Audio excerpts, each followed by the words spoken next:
নমস্কার বন্ধুরা, আজ আমি বানাবো এমন একটি মিষ্টি যেটা আমরা যে কোনো অকেশনে মার্কেট থেকে কিনে নিয়ে আসি। কারণ আমাদের মনে হয় কতই না কঠিন এটা বাড়িতে বানানো, কিন্তু আসলে মাত্র দুটি উপকরণেই খুবই সহজে এটা বানিয়ে ফেলা সম্ভব। এবং এটি আমি ফার্স্ট টাইম ট্রাই করেছি এবং সফল হয়েছি। আমি জানি আমি যখন পেরেছি তখন আপনারাও নিশ্চয়ই পারবেন। তাহলে ট্রাই করুন এই কাজু বরফি, আর কেমন হয়েছে আমাকে অবশ্যই জানান। এই কাজু বরফি বানানোর জন্য আমি এখানে 500 গ্রাম কাজু নিয়ে আগে থেকে ভিজিয়ে রেখে দিয়েছি 2 ঘন্টার জন্য। আমি এখানে গোটা কাজুই নিয়েছি, আপনারা চাইলে ভাঙা কাজুরও ব্যবহার করতে পারেন। তবে মার্কেট থেকে আমরা যে কাজু বরফি কিনে খাই সেগুলো তো লো কোয়ালিটির কাজু দিয়েই তৈরি হয়।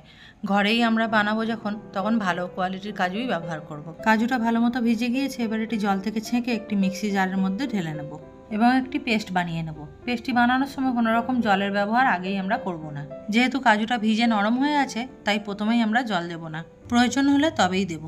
তাই আমি এখানে 1/4 কাপ জল নিয়েছি, এর অর্ধেকটা দিয়ে দিচ্ছি, প্রয়োজন হলে বাকি অর্ধেকটা পরে দেব। এখানে আমি 1/4 কাপ জল পুরোটাই ব্যবহার করে একটি পেস্ট বানিয়ে নিয়েছি। খুব একটা জল ব্যবহার করব না, তাহলে লিকুইডই হয়ে যাবে, তাতে কাজু বরফি ভালো হবে না। পেস্টটা আমার তৈরি হয়েছে, কিন্তু দেখুন এখনও দানা দানা আছে। এর মধ্যে এই সময় আমরা চিনি দিয়ে দেবো। চিনির ফলে পেস্টটা একটু নরম হয়ে যাবে এবং ভালো স্মুথ পেস্ট তৈরি হবে।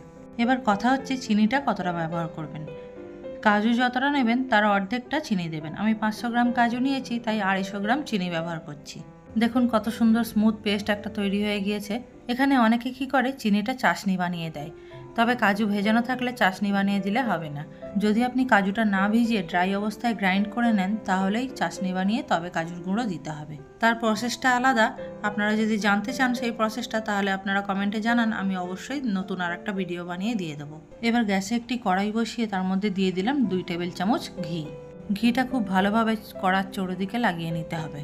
এবার ঘিটা হালকা গরম হলেই তার মধ্যে কাজুর যে পেস্টটা বানিয়ে রেখেছিলাম সেটা দিয়ে দেবো এবং গ্যাসের ফ্লেমটা মিডিয়ামে রেখে অনবরত নাড়াচাড়া করতে থাকবো। খুব সাবধানে এবং ভালোভাবে নাড়াচাড়া করতে হবে যাতে তলায় লেগে না যায়, তাহলে এর কালারটা চেঞ্জ হয়ে যাবে, দেখতেও বাজে লাগবে। এটি ততক্ষণ নাড়াচাড়া করতে হবে যতক্ষণ না এটি একটি ডোয়ের শেপ নেয় এবং কড়া থেকে নিজে থেকেই ছেড়ে না আসে। খুব বেশিক্ষণ লাগবে না এটি নাড়াচাড়া করতে, ঝটপটি তৈরি হয়ে যায়। মাত্র 15 থেকে 20 মিনিটেই তৈরি হয়ে যাবে এটা। তবে আপনি কতটা পরিমাণ মিষ্টি বানাচ্ছেন তার উপর ডিপেন্ড করে যে কতক্ষণ সময় লাগবে। আপনার মিষ্টির পরিমাণ কম বেশি হলে সময়ও কম বেশি লাগতে পারে। এইভাবে নাড়াচাড়া করতে করতে দেখুন একটি ডোয়ের শেপ নিতে শুরু হয়েছে, আর কড়ার গায়ে লেগে যাচ্ছে না। এবার কি করে বুঝবেন আর কতক্ষণ একে নাড়াচাড়া করতে হবে।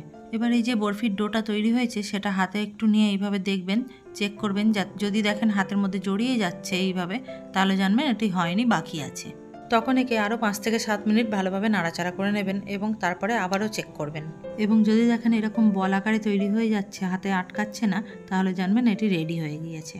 এবার এটি নামিয়ে নেব। যেহেতু এখন এটা গরম, তাই আমরা কোনো ফুড র্যাপিং পেপার বা কোনো বাটার পেপারের মধ্যে ডোটা নিয়ে এইভাবে একটু মেখে নেব। এবার এটিকে আমরা বেলে নেব, যতটা মোটা বা পাতলা আপনি মিষ্টিটা বানাতে চান সেই হিসাবে।